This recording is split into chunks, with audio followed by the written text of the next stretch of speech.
Assalamualaikum warahmatullahi wabarakatuh. Hai teman-teman semua. Hari ini saya akan membacakan buku ensiklopedia lagi. Sekarang juga bersama Riu. Apa ya? Siapa? Riu. Nah, hari ini bukunya bertema kehidupan dalam air. Dan langsung aja kita ke judul yang pertama. Judul yang pertama adalah: dapatkah binatang laut mengganti lengannya yang hilang? Kalau satu lengan binatang laut putus, lengan baru akan tumbuh menggantikannya. Jika binatang laut dibelah, tiap belahan akan sembuh menjadi binatang laut baru. Selama masih menyatu dengan lengan, suatu bagian badan akan menjadi binatang laut baru. Tetapi sedikit saja binatang laut yang berbiak dengan membelah diri. Binatang laut memutuskan lengannya untuk meloloskan diri dari kima penyerangannya. Mari kita dengarkan roketnya berbicara. Nih, ini.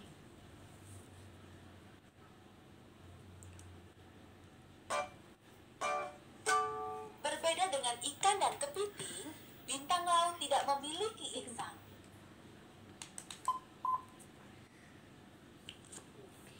Binatang yang menumbuhkan kembali bagian tubuhnya. Kepiting dapat menumbuhkan sapit baru. Udang karang juga menumbuhkan sapit baru. Belalang ranting dapat menumbuhkan tungkai baru. Cacing tanah dapat menumbuhkan ekor baru. Kadal dapat menumbuhkan ekor baru. Mari kita dengarkan roketnya berbicara. Binatang dapat mengganti bagian tubuhnya yang putus. Proses ini kita sebut regenerasi.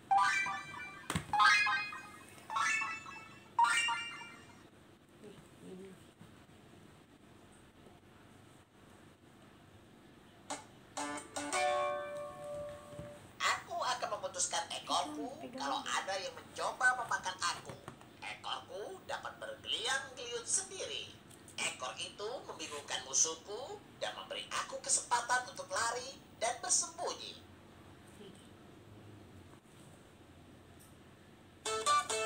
Tahukah kamu bahwa kamu bisa meregenerasi bagian tubuhmu? Semua orang dapat meregenerasi kukunya, bahkan kalau semua kukunya lepas. Mini data. Binatang laut dapat meloloskan diri jika kita menancapkan jarum pentul di antara lengannya.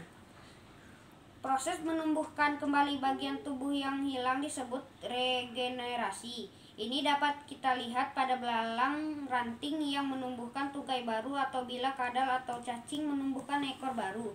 Kebanyakan binatang berkembang biak dengan cara lain, tetapi ada beberapa yang berbiak dengan meninggalkan bagian badannya yang kemudian bergenerasi. Jika bagian tengah binatang laut yang menonjol itu dibelah menjadi dua, tiap belahan akan menumbuhkan bagian badan yang diperlukan untuk menjadi binatang laut baru. Mari kita lanjut ke judul yang kedua. Judul yang kedua ialah: apakah rumput laut punya akar? Tidak. Rumput laut tidak punya akar karena tumbuhan ini tidak memerlukannya. Tetumbuhan darat mempunyai akar untuk mengisap. Nah sih, ini bener. Tetumbuhan. Oh iya, tetumbuhan. Tetumbuhan darat mempunyai akar untuk mengisap air dan memakan. Sedangkan rumput laut dapat menyerap air dan makan lewat seluruh permukaannya. Segala kebutuhannya dapat diperoleh dari air di sekelilingnya. Memang ada julur-julur mirip akar yang tumbuh di bawah rumput laut. Dengan julur-julur ini, rumput laut tertambat di batuan serta benda lain di dalam air sehingga tumbuhan itu tidak hanyut terbawa arus. Tumbuhan darat mengambil air dan makanan lewat akar. Tumbuhan laut mengambil air dan makan lewat seluruh permukaan tubuhnya. Daun bagian ini menyerap air dan makannya dari laut sekitarnya. Batang menyalurkan makanan dan air ke semua bagian tumbuhan. Akar menyerap air dan makanan dari tanah. tangkai menopang hela daun. Penambat menambatkan rumput laut pada batuan. Sila kita dengarkan roketnya berbicara. Tahukah kamu bahwa rumput laut adalah tumbuhan yang tumbuhnya paling cepat di dunia? Rumput laut dapat tumbuh 30 cm dalam satu hari. Nih.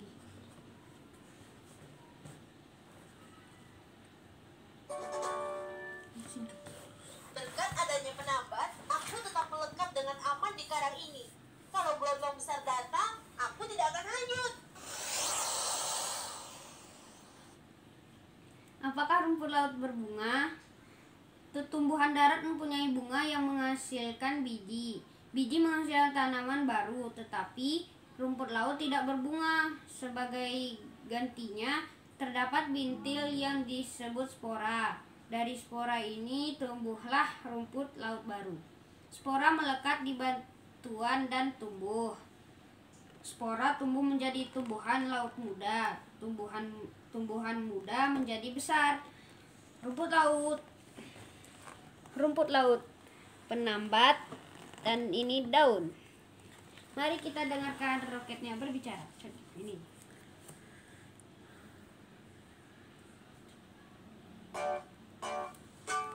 Ada jenis rumput laut yang tidak perlu melekat ke suatu benda. Tumbuhan ini malah bisa mengambang kemana-mana di permukaan laut.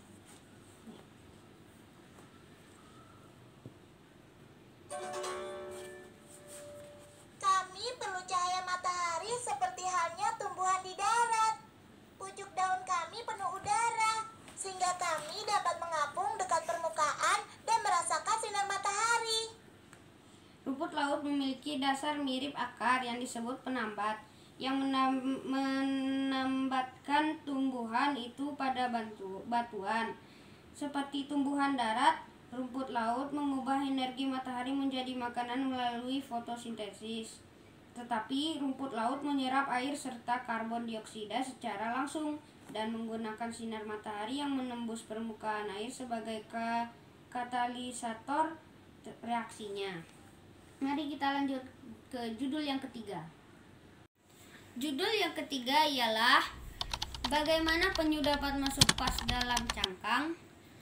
Tulang rangka penyu itu lentur sewaktu ditarik ke dalam kepala, tungkai dan ekornya dilipat dengan rapi. Bagaimana penyu melakukan itu dapat dilihat pada gambar-gambar ini. Tampak samping seperti ini, semua tulang terlipat ke dalam. Tampak atas, pada penyu ini kamu akan melihat tungkai, ekor, dan kepalanya tersembunyi dalam cangkang. Tungkai di luar cangkang. Tangkai ditarik masuk. Mari kita dengarkan roketnya berbicara. Cangkang kura-kura terdiri atas 60 keping tulang. Semua bersambung menjadi satu.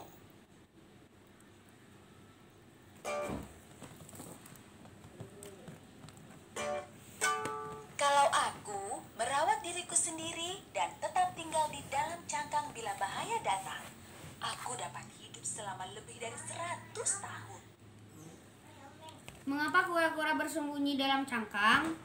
Kura-kura menarik masuk kepala, tungkai, dan ekornya ke dalam cangkang jika merasa berada dalam bahaya atau jika mau beristirahat atau tidur. Itu juga dilakukan selagi kura-kura berhibernasi selama musim dingin. Lihatlah muka kura-kura dari depan. Apakah menakutkan? Jika kura-kura merasa ada bahaya mendekat, kepala, tungkai, dan ekornya ditarik masuk sebentar. Itu cara kura-kura melindungi diri. Kura-kura tidur dengan kepala, tangkai, dan ekor terlipat di dalam cangkang. Bila musim dingin tiba, kura-kura air tawar berhibernasi dalam lumpur di dasar kolam atau sungai. Mari kita dengarkan roketnya berbicara. Hei, aku mau masuk. Aku akan memakan kamu. kebanyakan kura-kura, selain beberapa penyu, dapat memasukkan tubuh ke cangkang untuk perlindungan. Cangkangnya menyatu dengan tulang belakang, tulang pinggul, dan tulang bahunya berada dalam sangkar rusuk sehingga tungkai dan ekor dapat ditarik masuk. Penyu menarik kepala dengan menekuk lehernya yang lentur dan melipatnya menjadi bentuk U. Dan kita sudah membaca buku ini, dan jangan lupa ikutin terus video ini karena masih banyak ilmu-ilmu yang menarik dari buku ensiklopedia ini. Dan jangan juga lupa subscribe channel GoPro Bunda Ananda dan like, dan jangan lupa share ke teman-teman kalian. Bye bye. Assalamualaikum warahmatullahi wabarakatuh.